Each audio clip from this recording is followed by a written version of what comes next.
Good morning प्यारे बच्चों आज हम पढ़ने जा रहे हैं हमारी पाठ्य पुस्तक वसंत भाग 1 का 8वां पाठ, जिसका नाम है ऐसे ऐसे। और ये बच्चों एक एकांकी है और इसके जो एकांकीकार जो इसके लेखक हैं उनका नाम है विष्णु प्रभाकर जी। तो इससे पहला पाठ, इससे आधा हमने पहली क्लास से पढ़ लिया था, उससे आगे का हम आज पढ़ेंगे। तो जैसे पहली क्लास में मैंने आपको बता दिया था कि मोहन के पेट में कुछ ऐसे ऐसे हो रहा है और सब लोग उससे पूछते हैं, लेकिन वो कुछ ठीक से नहीं बताता, बस बात में क्या कहता है कि पेट में ऐसे ऐसे हो रहा है।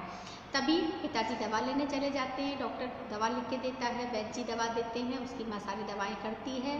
पिताजी दवा लेने जाते हैं 10 का नोट लेके, और जो माँ है उसके पास एक पड़ोसन आती है जो कहती है आजकल तो सैकड़ों तरह की बीमारियाँ चल रही हैं और पता नहीं कौन सी अजीबोगरीब नई बीमारी है ये ऐसे ऐसे। तो ये सब बातें बैठ के सब लोग कर रहे हैं। इतना पाठ हमने पिछली बार पढ़ लिया था, अब हम इससे आगे का पाठ पढ़ते हैं। इतना वो लोग बातें ही कर रही होती है, तभी क्या होता है, मोहन के मास्टर जी आ जाते हैं। कौन आ जाते हैं? स्कूल के मास्टर जी मोहन के आ जाते हैं, जो मोहन को बहुत ही अच्छी तरह से जानते भी थे और समझते भी थे कि मोहन कैसा बच्चा है, वो उसके मन में क्या चल रहा हो। तो वो मोहन की पेट दर्द की खबर सुन के कि मोहन की तबीयत ठीक नहीं है, वो उसको देखने के लिए आते हैं और आकर कहते हैं कि मोहन बेटा कैसी तबीयत है। उसकी माँ से पूछते हैं कि मोहन की तबीयत कैसी है, तो माँ कहती है अभी कुछ ठीक नहीं है, अभी तो उसकी तबीयत ऐसी ही है। फिर वो कहते हैं कि क्या मोहन ने कुछ खाया था, क्योंकि पेट में परेशान कह रहा है ना कि पेट में कुछ हो रहा है ऐसे ऐसे। तो वो कहते हैं कि क्या मोहन ने कुछ खाया था, तो माँ ने कहा नहीं, कुछ भी उल्टा सीधा मोहन ने नहीं खाया है, फिर भी ना जाने उसके पेट में क्या हो रहा है।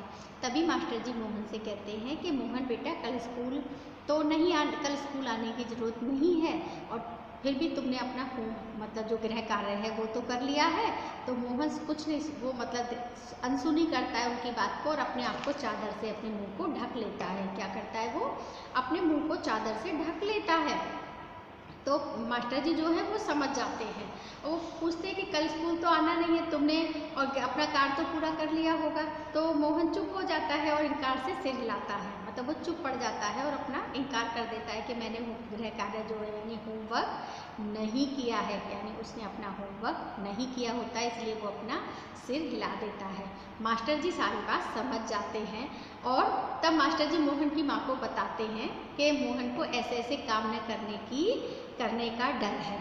मोहन की माँ को मास्टर जी जो है वो तो समझ गए, क्योंकि वो उससे पूछते हैं कि तुमने अपना गृह कार्य किया, क्योंकि ऐसे ऐसे क्या बीमारी है जो दवा से ठीक ही नहीं हो रही है। तो जैसे वो मोहन से कहते हैं कि मोहन बेटा कल स्कूल तो नहीं आना है, पर तुमने अपना गृह कार्य कर लिया है, तो वो चुप हो जाता है और चुप होकर एकदम अपना सर हिला देता है कि नहीं किया है। तो उसकी माँ से एकदम मास्टर जी सब सारी बातें समझ जाते हैं और वो कहते हैं कि मोहन को कोई बीमारी नहीं है, उसने अपना गृह कार्य पूरा नहीं किया है, इसीलिए उसे ऐसे ऐसे नाम की बीमारी हुई है।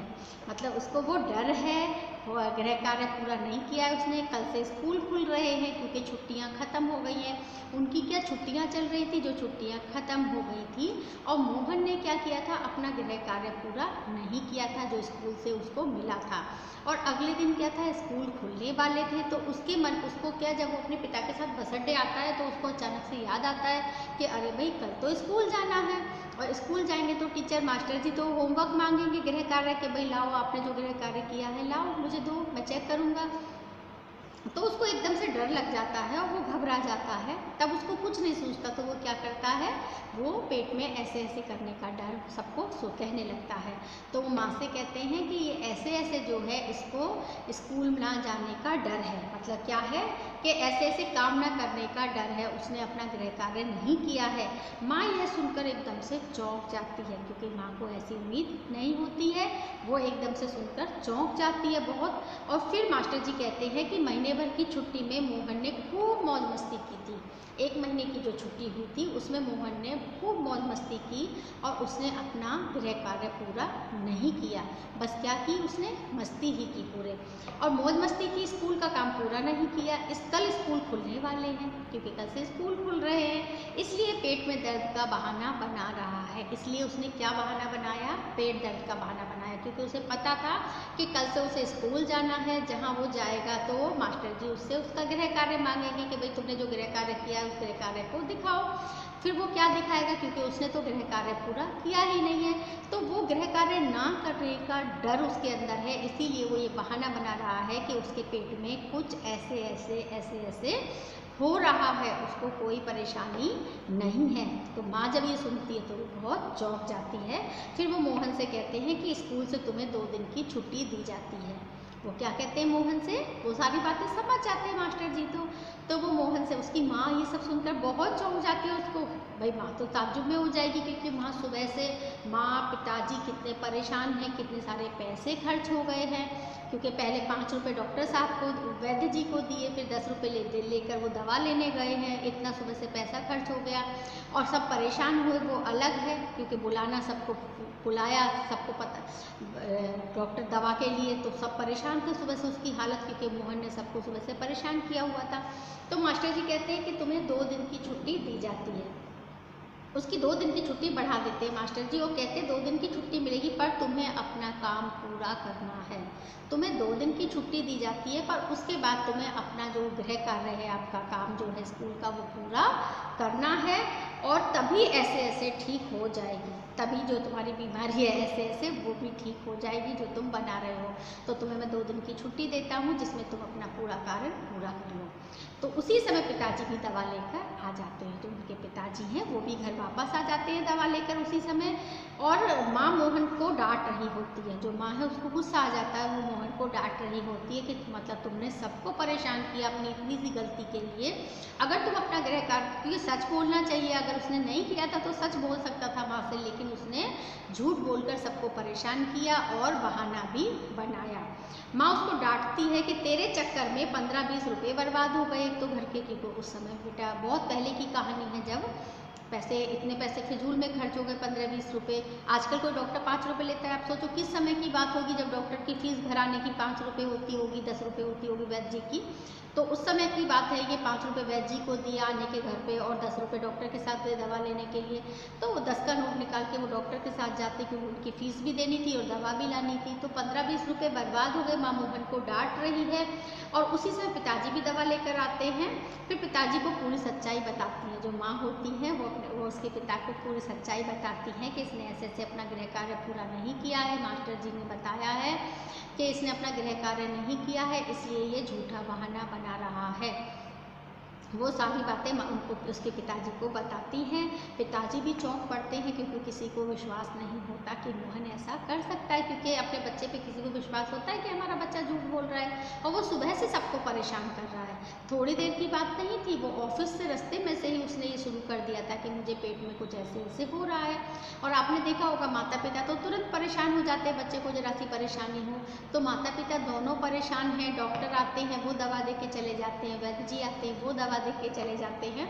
तो क्या होता है, मास्टर जो पिताजी होते हैं वो चौंक जाते हैं और उनके हाथ से दवा की शीशी गिर जाती है। एकदम वो चौंक जाते हैं जब वो कहती है कि सारी सच सच बात बताते हैं। पिताजी को एकदम से वो होते हैं ना, चौंक जाना एकदम से कि इतनी बड़ी बात, इतनी मतलब जिसकी उम्मीद नहीं थी कुछ ऐसा हो जाना, तो अचानक से उनके हाथ से दवा की शीशी छूट जाती है और वो नीचे गिर के टूट जाती है। हाथ से नीचे दवा की शीशी गिर गई। एक क्षण में ही सभी लोग मोहन को देखने लगते हैं, मतलब जो लोग खड़े थे सारे, वो पड़ोसन भी थी, पिताजी थे, माँ थी, वो सभी क्या करते हैं, मोहन की तरफ देखने लगते हैं। और सभी को क्या होता है, मोहन की तरफ देखते हैं और बड़े मतलब मोहन की तरफ वो इस तरह देखते हैं और सभी की क्या होती है, एकदम हंसी छूटने लगती है। फिर क्या होते हैं, सभी लोग मिलकर एक साथ ठहाके लगाकर हंसते हैं। ठहाके लगाना, वो सब मोहन को देखते हैं और ठहाके मार मार कर जोर जोर से हंसने लगते हैं कि हमने सोचा क्या था और हुआ क्या है मतलब। और फिर सब लोग एक साथ बहुत ज़ोर ज़ोर से क्या करते हैं, हंसते हैं। तो यही ये नाटक था बच्चों, जो इसका नाम था ऐसे ऐसे। और इस नाटक को लिखा किसने था, विष्णु प्रभाकर जी ने इस नाटक को लिखा। बहुत प्यारा से एकांकी है ये। तो क्या था बच्चों, ऐसा हमें नहीं करना चाहिए, क्योंकि मोहन की जरासी झूठ के कारण, एक छोटे से झूठ के कारण इतना पैसा खर्च हुआ। और पैसा खर्च भी बच्चों छोड़ो, सबसे ज़्यादा परेशानी क्या हुई, माँ और पिताजी बहुत परेशान हुए। परेशानी कितनी हुई, डॉक्टर को बुलाना पड़ा, वैद्य को बुलाना पड़ा, पड़ोसी आए देखने के लिए, सब कोई कुछ कह रहा था, कोई कुछ कह रहा था। आपने सोचा होगा कि उसकी माँ के ऊपर और पिताजी के ऊपर क्या बीती होगी कि किसी भी चीज़ से मोहन की परेशानी ठीक नहीं हो रही है, उसके पेट में जो प्रॉब्लम है मतलब परेशानी है वो ठीक नहीं हो रही है, तो वो कितने परेशान हुए होंगे। तो हमें ऐसा कभी नहीं करना है। ये एक नाटक था, लेकिन फिर भी हमें हमेशा ध्यान रखना है कि हमें झूठ नहीं बोलना है। भले ही हमसे काम अगर नहीं भी हुआ है हमारा गृह कार्य, तो अगर हम सच बताएंगे तो टीचर हमें समय दे देगा कि अभी कर लो या अगले दिन करके लाना। ऐसा नहीं है कि हम उसके लिए घर रुक जाएं, झूठ बोलें, बहाना बनाएं, वो गलत बात है, हमें ऐसा नहीं करना है। तो आज की क्लास में इतना ही। आज हमारा ये पाठ समाप्त होता है बच्चों। बहुत प्यारा सा पाठ था। इसको अच्छे से रीडिंग करना, पढ़ना और वीडियो को ध्यान से सुनना। और जब हम इस पाठ को आप अपनी पाठ्य पुस्तक में पढ़ेंगे तो आपको बहुत अच्छा लगेगा, बहुत हंसी भी आएगी सुन के। जब आप इसको रीडिंग करेंगे, आप इसको पढ़ेंगे तो बहुत हंसी आएगी आपको। मज़ेदार पाठ था। तो आज क्लास ख़त्म करती हूँ मैं आपको। आज की क्लास में इतना ही बच्चों। बाय बाय बच्चों।